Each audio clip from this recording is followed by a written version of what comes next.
If there's one word I'd use to sum up this week's episode of Made in Abyss, it's violated, violating, violate, any of those works really, because it wasn't even just like it happened once, it just felt like throughout this entire episode, it was one big violating scene, and Made in Abyss knows how to get you disturbed in so many different ways, whether physically abusive, whether mentally disturbing, whether holy shit I wasn't quite expecting that for an anime, but man, from Reg and the whole piercing of his belly button area to them things were getting rather spicy before he noped the hell out of there, to probably my favorite slash least favorite thing that happened in this episode. If you watched last week's video, you know that whole squishing scene shook me up. I think there's not too many shows that would show something quite like that and then immediately in the following episode, do it again. While yes, it wasn't quite as extreme, granted because Ma popped up, I guess is what we're calling it, apparently it survived that whole ripping apart scene, but I mean, maybe that's just me, but it kind of felt like now that it has been ripped apart, it was a little more saggy in the skin area, almost like its value decreased, so therefore it's not as meaty as it once was. It doesn't quite seem the same, but the fact of the matter is we saw the same thing happen 2 times in a row as our girl had these tentacles wrapped around her as she was being forced to watch, and most likely was going to have a pretty similar thing happen in that back alley. I've never seen a monster look as disturbing as like the creepy uncle who you know is about to touch you as they made this beast right here, because there was something so fat bastard ugly, holy shit, that is stranger danger, get the hell out of there, and the fact that it really was in a back alley just left me, what the hell am I saying here, like what am I seeing here? Made in Abyss is doing one hell of a job at setting the atmosphere, and I mean, like I've said over multiple videos, this is a show that gets progressively darker, but never lets the darkness just be there non-stop. There's elements of hope, and it's just something that, because the characters refuse to give up, the viewers kind of have a similar optimism. But to see an episode like this that drops so many bombshells, the biggest for me is without a doubt Midi. The fact of the matter is, Naji's biggest goal, which honestly kind of felt like a fool's hope, all things considered, because even thinking that Midi would still be out there, the idea of finding it after, you know, we see each layer of this abyss, I mean, that's enough to kill most people. So how the hell would you find, even if it was a nice peaceful land where you didn't have to worry about looking over your shoulder and being ripped apart, the likelihood of just finding in that vast abyss is pretty slim. Add in the threat of being killed, it's a fool's errand. But the fact of the matter is, just seeing that reunion scene as you have this like mechanical serpent-like beast circling around them, it felt like all 3 of them went on 3 different adventures, and each of them have a level of disturbing atmosphere just in different ways. I mean, Riko and Reg definitely had the most physically violating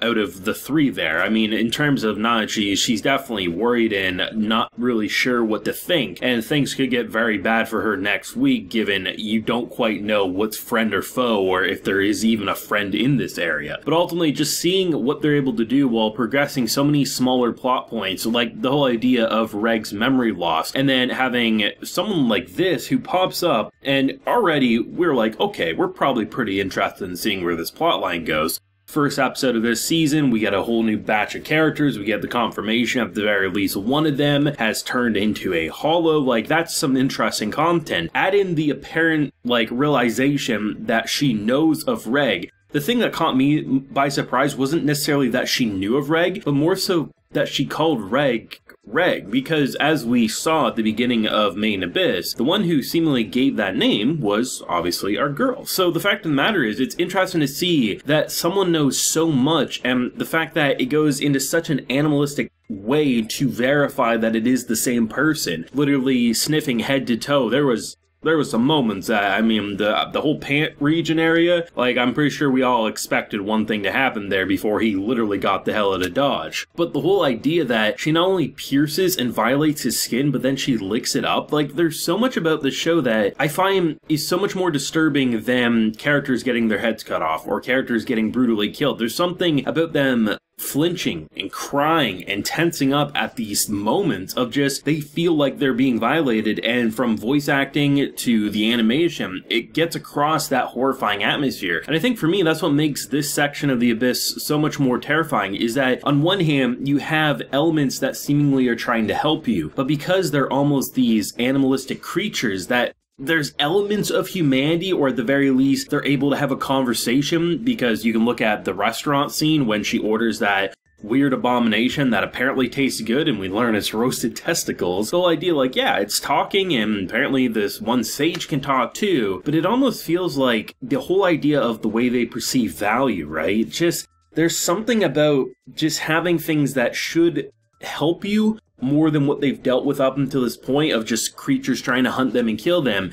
It almost feels like even the people guiding you, if there's a way for them to steal your value, they'll do so. And I don't know where they want to go. You have Big Daddy looking creatures, and if you know what a Big Daddy is from BioShock, this man right here looks pretty much like it, just the Abyss version. That's pretty frightening, all things considered, given that it could probably crush you with just a couple fingers. You have the uncertainty of what someone who very much is attached to someone like Reg, who has already kind of violated that personal space and has done some physically and some sexual things that I wasn't quite expecting, but also because you have his curiosity of wanting to know more, you know he's going to go back there at some point, or they'll look for him. You have the whole idea that no matter where our girl goes, her little pet's gonna be squished non-stop, it feels like. Like, it doesn't matter if people see someone get ripped apart and have their value stripped, they just literally attempted it the next day.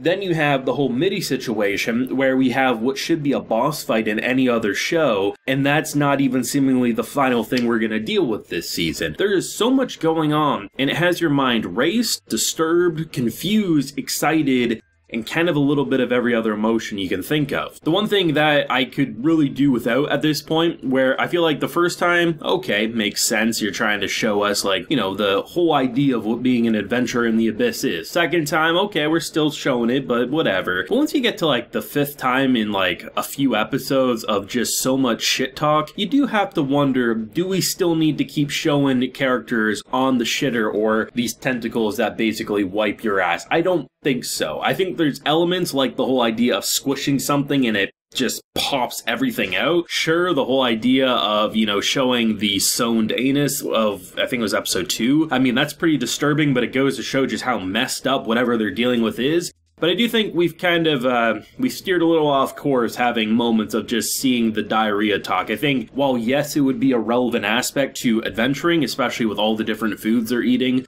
not really taking care of themselves like they normally would, an upset tummy, sure. But do we really need to see it more than once? Probably not. I feel like at this point, we've kind of overstayed the shit talk, but maybe the author just has a shit fetish, I don't know. I mean, the whole show is goddamn disturbing, so I'm not surprised something like this continues to be brought up, but I have seen quite a few people be like, do we really still need to, you know, have moments like these? And I have to agree with them at this point. I've kind of slightly played devil's advocate up to this point, but I feel like this is the episode where I'm like, okay, I mean, really, you can just say she had an upset stomach. I don't need to see it anymore. I think you've got the point across at this point, but I doubt it's ever going to slow down. But overall, another pretty crazy episode. I mean, I'm glad that they split the cast apart and let them all do their equally interesting story points. I mean, two of them are very much discovering like a lost one / lost memories, the other trying to find them, and then in return getting involved in some pretty disturbing subject matter, all things considered. But Made in Abyss hasn't dipped in quality at all. There may be some elements to the story that I could do without, but ultimately the way they present most ideas, it just leaves me wanting more, even if I'm a little sick to my stomach, which is what Made in Abyss is masterclass at doing, making it disturbing without being completely